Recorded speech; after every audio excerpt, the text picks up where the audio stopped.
Hello everybody and welcome back to Robert's Reviews, and today we're going to be continuing the series where I watch every single Robin Williams movie so that you don't have to.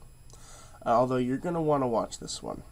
A lot of his recent movies have been kind of garbage except for Good Morning Vietnam, but I was excited to watch this one because I haven't seen this one all the way through yet, and I didn't really know what the ending was going to be like, so I'm really happy that I watched it. So today we're going to be talking about Dead Poets Society.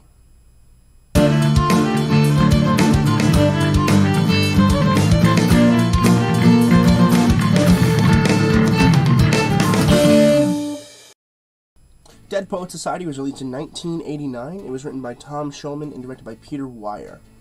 And no spoilers, of course, but the general idea of the film is that there's this really energetic and very different teacher at this boys' school, okay? And every teacher is like very strict on what they do. They kind of just hand out textbooks and read from the textbook. But this teacher, Mr. Keating, is like, no, we don't like textbooks here. We want to learn about life. We want to learn about poetry. He's an English teacher. He loves poetry and he uses it to teach, and it inspires all these young children who are used to just this boring way of teaching. So then they come across this Dead Poets Society that Mr. Keating used to be in, and they kind of start it up themselves, where they all get together on nights, and then they just sit in this dark place in the forest, and then they read poetry. And every single person in the film is changed by said poetry. They're changed by the poetry, they're changed by the group, everyone has friends now, and like, it just feels really nice. But then there's the issue of, will they get caught? Is the teacher really doing something good, or is it bad? And what is actually happening to the children based on this said society? And it is a wonderful movie. It's not a comedy, really, it's not. There are lots of bits of comedy that work really well, although most of them are not from Williams here. Most of the comedy actually does come from Robert Sean Leonard, really. He has a lot of the comedy, and a lot of the drama is insinuated by Williams' performance here. So I'm going to talk about some of the performances first, starting with Robin Williams as John Keating. This is definitely his most just straight dramatic role so far. That at least works, because he technically had a really good one in Seize the Day, but Seize the Day was just a god-awful movie. But yeah, he was John Keating, he was the teacher, and just the way that he was able to perform with such a sincere, like, meaningful idea of poetry, it worked so well. It inspired me, and I'm over here on my couch watching the movie, and I'm like, wow, this guy's, like, really good, but, like, it's Robin Williams, but, like, he was really the best person for the part. I couldn't imagine anybody else trying to play this. It would not work. I mean, really, and that's really incredible coming from a comedian. And that's the thing that I like about comedians a lot, is like they can really surprise you with dramatic roles. Just all of a sudden just be like, oh, I'm going to do this now, and it's like, oh, that's really good. So he was really fantastic. Definitely one of my favorite movies with him in it so far. We have Robert Sean Leonard as Neil Barry. It might be Perry. I can't tell because of my ink. I think it's Neil Barry, but it can be Neil Perry. But the idea behind his character is that he loves acting, okay? He just found this new love for acting after he went to his poetry class. And his father does not like him doing that kind of thing. He wants him to be a doctor or something important. But Neil doesn't want that. Neil wants to be an actor, and John Keating is basically telling him, hey, you can be whatever you want to be. You don't have to listen to your father. Which creates a lot of tension and a lot of upset.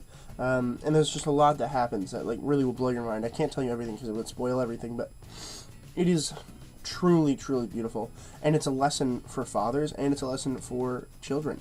I mean, it's such a good movie for all around ages, because kids can understand that it's okay to think for yourself, and to understand that, your parents do want what's best for you, but that doesn't necessarily mean that you have to do that.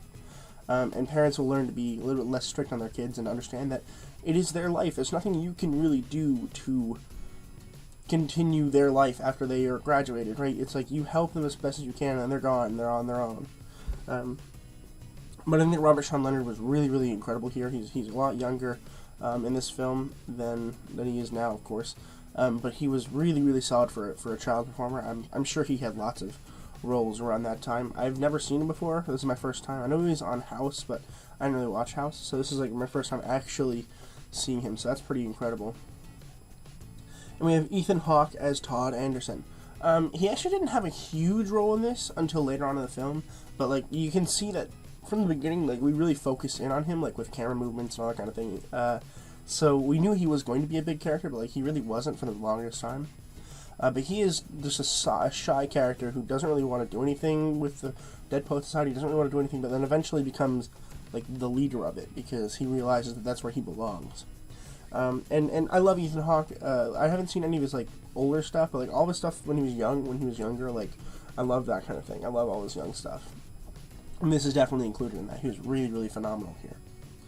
All the performances are really, really, really great in this film. But the directing, I think, is what really makes the film. I mean, he just knew how to make you feel things.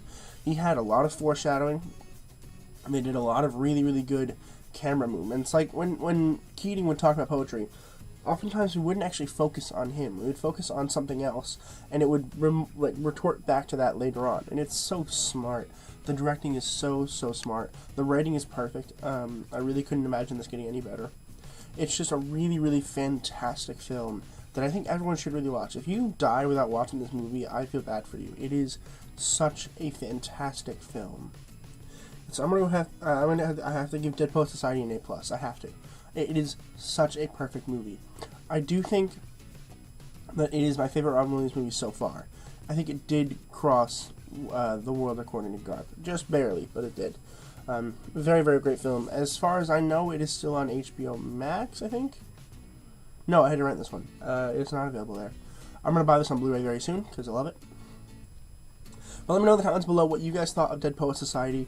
I want to know. I apologize if I sound really nasally. My nose is very stuffy today. But let me know in the comments below what you guys thought. Make sure you guys are subscribing, because once we get to 150, if we're not already there, I'm going to dress up like Spider-Man. I'm going to go to Walmart. So if you want to see that, definitely subscribe. Like the video, share with your friends, and as always, keep watching movies and television, stay educated, and I'll see you guys in the next